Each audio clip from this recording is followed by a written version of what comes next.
Mahmudullah Riyad.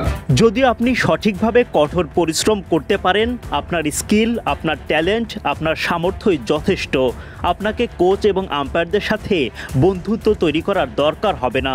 Cricket বোর্ডে আপনার পক্ষে পাওয়ারফুল কাউকেই দরকার হবে না।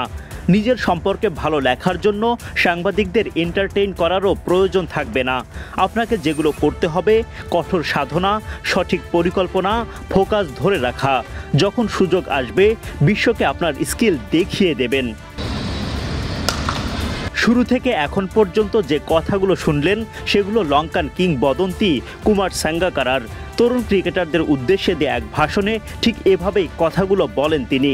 ক্রিকেট নিয়ে সাঙ্গাকারার সেই দর্শন যেন অক্ষরে অক্ষরে মিলে যায় টাইগারদের সাইলেন্ট কিলার মাহমুদুল্লাহ রিয়াদের সাথে।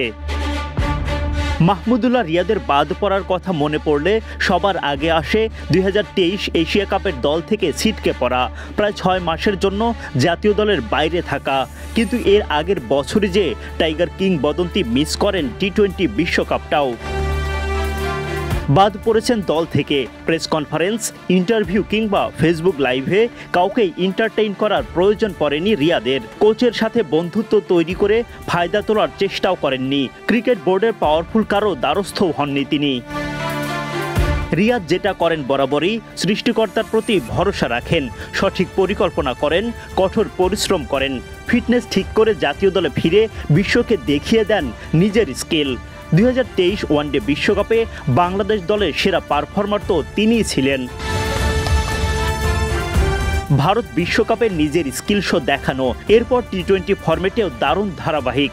38 বছর বয়সী রিয়াদ এখনও দলের বিপর্যয়ে বড় কাণ্ডারি। তাই তো মার্কিন যুক্তরাষ্ট্রের বিশ্বকাপে রিয়াদের নাম। মাহমুদুল্লাহ রিয়াদ। মাহমুদুল্লাহ আসলে খুবই কনফিডেন্ট প্লেয়ার। 2021 টি-20 ওয়ার্ল্ড কাপের ক্যাপ্টেন ছিলেন। 2022-এ তাকে রাখা হয়নি, কিন্তু সে রিটায়ার্ড করেনি। টেস্ট থেকে রিটায়ার্ড করেছেন, কিন্তু টি-20 থেকে সে জানতেন যে না, সে একটা সিজন ভালো খেললে, এবং আমাদের দেশে এই কালচারটা আছে যে আপনি একটা ফরম্যাটে ভালো খেললে আরেকটা ফরম্যাটে অটোমেটিক চয়েস হয়ে যান। সে খুব ভাগ্যবান আমি মনে করব যে আপনার 2023 ওয়ার্ল্ড কাপ 50 ওভার ওয়ার্ল্ড কাপটা অসাধারণ খেলার পরে কিন্তু আমাদের সবাই আমরা তাকে অটোমেটিক চয়েস করে ফেলেছি। সেই কারণে সে ভাগ্যবানও আমি মনে করি যে সেই ভাগ্যবানের যে রিয়াদ গেল টি-20 বিশ্বকাপের দলে জায়গায় পাননি, তিনি এখন বড় আস্থার নাম। কামব্যাক কাকে বলে সেটাই যেন দেখিয়ে দিলেন তিনি। জীবনের সবচেয়ে বাজে অবস্থান থেকে ফিনিক্স পাখির মতো উঠে আসতে এই রিয়াদই হতে পারেন আপনার জন্য সবচেয়ে বড় অনুপ্রেরণা। Adnan Ahmed, BD ক্রিক time.